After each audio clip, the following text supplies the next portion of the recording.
Exemple, en Corrèze, au pays de la pomme du Limousin.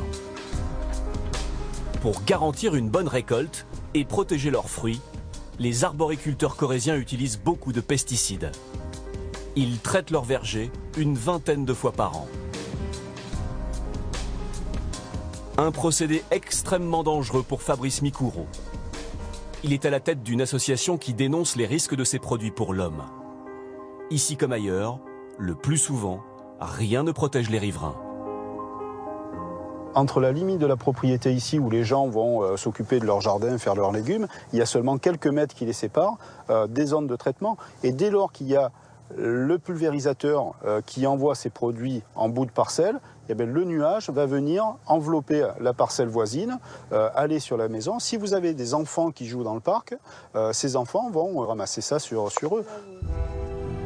L'été dernier, le gouvernement envisage d'imposer une distance minimale entre les habitations et la zone d'épandage. Pour la première fois, la problématique des riverains était enfin prise en compte. Limiter l'utilisation des pesticides.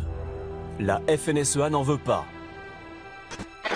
En octobre, le syndicat lance une vaste opération commando dans toute la France. D'où leur slogan « Royal affame le peuple ». Les agriculteurs s'en prennent à Ségolène Royal, ministre de l'Environnement. Imparable selon François Veillerette, militant anti-pesticides depuis 25 ans.